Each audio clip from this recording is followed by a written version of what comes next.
अस्सलामु अलैकुम वरहमतुल्लाहि वबरकातुहू एवरीवन।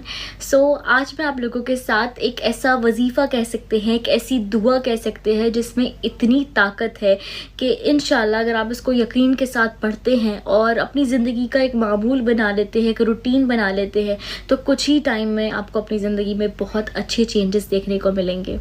तो एक बार एक छोटी सी हदीस है कि सहाबा बैठे थे और नबी सल्लल्लाहु अलैहि वसल्लम भी थे। एकदम से वहाँ धमाका होता है तो सहाबा पूछते हैं नबी सल्लल्लाहु अलैहि वसल्लम से किस चीज़ का धमाका है, बहुत तेज़ आवाज़ आती है।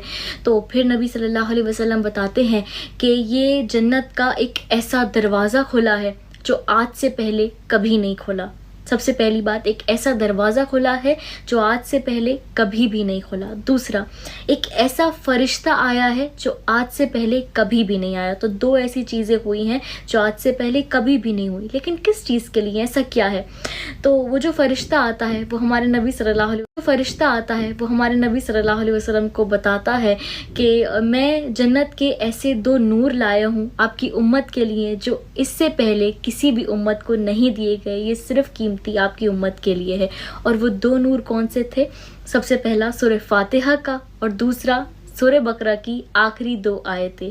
ये दो नूर जन्नत के ख़जानों में से ख़जाना है। चीज़ें ऐसी हैं कि अगर आप इन्हें अपनी ज़िंदगी का एक मामूल बना लेते हैं तो इंशाल्लाह आपको बहुत डिफरेंसेस अपनी ज़िंदगी में इंशाल्लाह देखने को मिलेंगे। तो सूरह फातिहा का तर्जुमा इसीलिए कहते हैं कि एक तो हम ये हर नमाज में पढ़ते हैं, इसका तर्जुमा एक पूरा खुलासा है, एक दुआ है जो हम अल्लाह सुब्हानहू व तआला से कर रहे हैं। जब भी आप दुआ करें ना अपनी कोई भी, तो दुरूद शरीफ के बाद सूरह फातिहा से ज़रूर स्टार्ट करें। और इसका मतलब है अल्हम्दुलिल्लाह रब्बिल आलमीन कि हम दोनों जहानों का जो रब है उसका शुक्र अदा करते हैं। तो अब आप क्या करें कि जब भी दुआ मांगे या फिर मान ले कभी भी आप शुक्र अदा करते हैं या कोई आपका हाल पूछता है तो हम कहते हैं ना अल्हम्दुलिल्लाह, तो आप अल्हम्दुलिल्लाह रब्बिल आलमीन के आगे अला कुल्ली हाल ज़रूर ऐड करें। मतलब कि अल्लाह का हर हाल में शुक्र अदा हम कर रहे हैं। तो जब हम ये पढ़ते हैं अल्हम्दुलिल्लाह रब्बिल आलमीन अला कुल्ली हाल, जब भी हमें मान ली छींक आती है या फिर कोई हमारा हाल पूछता है या हम वैसे भी अल्लाह सुब्हानहू व तआला का शुक्र अदा करते हैं, तो हम इसमें कह रहे हैं कि अल्लाह तेरा हर हाल में शुक्र है। तो अल्लाह हमें बेशक और भी नेमतों से भी नवाजता है, क्योंकि अल्लाह का तो वादा है ना कि मेरा बंदा मेरा जितना शुक्र अदा करेगा मैं उसे उतना ज़्यादा नवाजूंगा।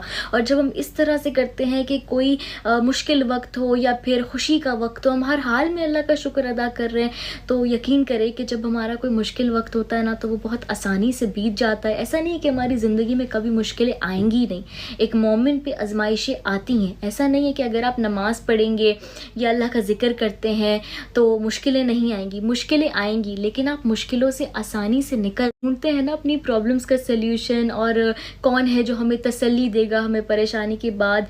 वो कौन है? वो सिर्फ कुरान है जिसके थ्रू अल्लाह हमसे बातें कर रहा है। तो अगर आप चाहते हैं कि अल्लाह आपसे बातें करे, आप सुने कि अल्लाह क्या कहता है हर एक सिचुएशन के बारे में, तो आप कुरान पढ़ें और तर्जुमे के साथ पढ़ें ताकि आपको समझ आए कि हमारा रब हमसे क्या कह रहा है। So yes, that's it for the video. इंशाल्लाह मिलते हैं अपनी नेक्स्ट वीडियो में। अपनी दुआ में मुझे याद रखिएगा। अल्लाह ताला हम सब के लिए खूब आसानियाँ करे।